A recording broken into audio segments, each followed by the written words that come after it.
बिस्मिल्लाहिर्रहमानिर्रहीम। Young scholar school, chapter number 1, sets part 3। Important sets के बाद अब जो हमारा नेक्स्ट टॉपिक है वो है types of sets. Types of sets में हमारे पास बहुत सारी टाइप्स हैं, हम कोशिश करते हैं उन सबको इस वीडियो में कंप्लीट करने की। सबसे पहले जो टाइप है जिसे हम डिस्कस करेंगे वो है एम्प्टी सेट। एम्प्टी सेट ऐसे सेट को कहते हैं जिसमें कोई एलिमेंट मौजूद ना हो। ऐसा सेट जिसमें कोई एलिमेंट मौजूद ना हो एम्प्टी सेट कहलाता है, और ये दो इसके सिंबल्स हैं, इन दोनों में से कोई भी हम यूज़ कर सकते हैं। सिंगलेटन सेट, नेक्स्ट सेट, ऐसे सेट को कहते हैं जिसमें सिंगल एलिमेंट मौजूद हो। सिंगल से ये वर्ड निकला है और नाम खुद बता रहा है कि ऐसा एलिमेंट जिसमें सिंगल एलिमेंट हो, ऐसा सेट जिसमें सिंगल एलिमेंट हो, उसे हम सिंगलेटन सेट कहते हैं। उसके बाद फाइनाइट सेट,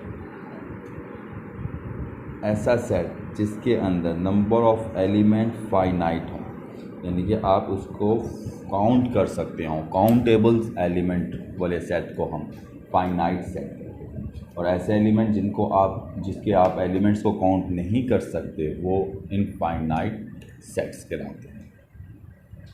ठीक है, आगे चलते हैं। इक्वल सेट, ये आपके पास सारे सेट्स की डेफिनेशंस मैंने वैसे लिखवाई हुई हैं। इसके बाद आइए इक्वल सेट को हम समझते हैं।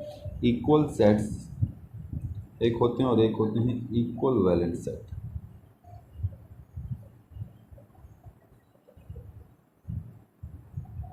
ये दोनों को ज़रा साथ समझते हैं। इन दोनों में फ़र्क क्या है? इक्वल सेट्स के अंदर दो सेट्स के नंबर ऑफ एलिमेंट्स बराबर होते हैं और एक जैसे होते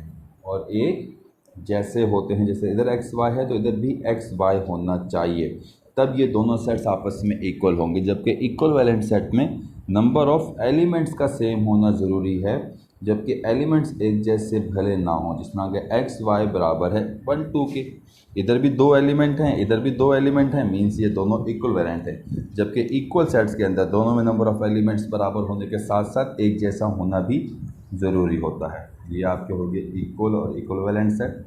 यूनिवर्सल सेट, यूनिवर्सल सेट ऐसे सेट को कहते हैं कि जिस जगह पे ये यूज़ हो रहा है उस सवाल में जो उनका सबसे बड़ा सेट होगा, सुपर सेट होगा, उसे हम यूनिवर्सल सेट कहते हैं। आइए इसको समझने के लिए हम एक सवाल करते हैं। इसके समझने के लिए हम सबसे पहले सबसेट को समझते हैं। ये मेरे पास मैं एक सवाल लिखता हूँ, ये आपके आगे काम भी आएगा। If A is equal to X Y, find all subsets. और ये अभी आपके पास लिखा भी हुआ है कि सबसेट्स हमने डिफाइन भी किया हुआ है। आपको सबसेट्स किससे कहते हैं?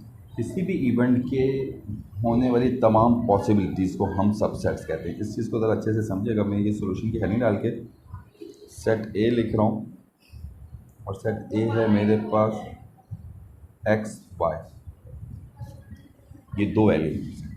इसकी कितनी आउटकम्स हो सकती हैं, कितने पॉसिबल इवेंट्स हो सकते हैं, अब इसको समझिए। इसके लिए हम लिखते हैं S of A is equal to 2 की power n। n number of elements को शो करता है, जो 2 है तो 2 की पावर 2 हो जाएगी। 2 की पावर 2 का मतलब 2 को 2 टाइम मल्टीप्लाई करें और 2 2 ज़ा 4, यानी कि टोटल 4 आउटकम्स होंगे। कैसे? अब वो देखिए, हमेशा सबसे पहला जो सबसेट बनता है वो होता है नल सेट। सबसे पहला जो सेट बनता है वो होता है नल सेट। सबसेट्स में जो सबसे पहले हम सेट बनाते हैं वो नल सेट होता है। उसके बाद जितने भी एलिमेंट्स हैं सबको अलग अलग करके लिख देते हैं सेट्स में। जिस तरह के एक्स था उसको अलग लिखा, फिर वाई था उसको अलग लिखा। इसके बाद जित दो वाले पेयर बनाते तो यहाँ पे हैं ही मैक्सिमम 2, तो यह हमने दोनों को इकट्ठा करके लिख दिया। आप चेक कर सकते हैं 1 2 3 4, ये 4 आपके पास सबसेट्स हैं। इसको मज़ीद एक एग्जांपल की मदद से हम समझने की कोशिश करते हैं। लेट्स सपोज हम मैं एक शॉपकीपर हूँ और मेरे पास एक कस्टमर आ रहा है। अब उस कस्टमर को, अब ये एक इवेंट हो रहा है ना कि एक शॉपकीपर है, उसके बाद मेरे पास एक कस्टमर आ रहा है, तो ये एक इवेंट चल रहा है। अब इसमें कितनी आउटकम्स होंगी? मैं शॉपकीपर हूँ और मेरी शॉप पर सिर्फ ये दो चीज़ें पाई जाती हैं, एक पेन और एक स्टेपलर की पेंस। कस्टमर को आते हुए देख के मेरे माइंड में चार पॉसिबल आउटकम्स आती हैं कि जो कस्टमर आ रहा है ये इन दोनों चीज़ों का रेट मालूम करेगा और खाली हाथ वापस चला जाएगा। क्या करेगा? नल सेट, यानी खाली हाथ वापस चला जाएगा।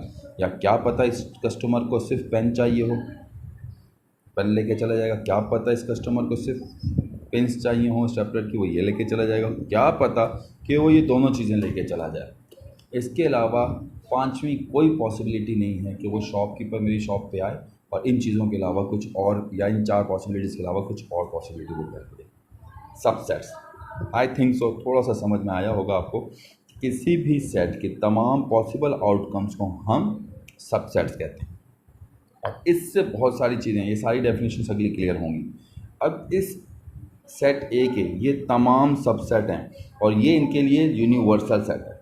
ये क्या है? जो सेट ए है ये यूनिवर्सल सेट है इन सब का, क्योंकि ये सारे इसके अंदर मौजूद हैं। इसे हम यूनिवर्सल सेट भी कहते हैं और सुपर सेट भी कहते हैं।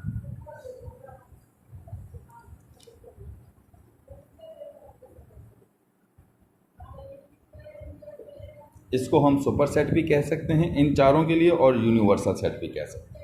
और ये चारों सेट ए के सबसेट्स हैं।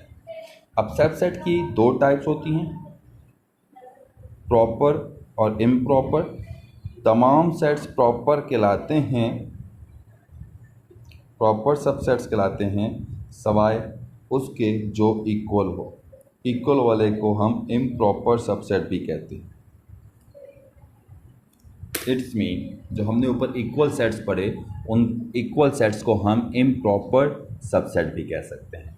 तो अब अगर आप अपने जो मैंने नोट्स दिए उसमें आप देखें, universal set, subsets, proper set, improper set और सुपर सेट, ये तमाम टॉपिक्स कंप्लीट हो चुके हैं। इसके बाद आखिरी टॉपिक है हमारे पास पावर सेट का। पावर सेट क्या होता है? पावर सेट किसी भी सेट के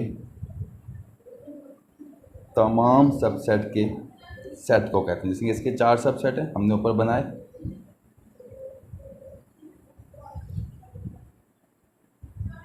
इन सब को एक ब्रैकेट में बंद कर दें तो ये इन सब का सेट बन गया।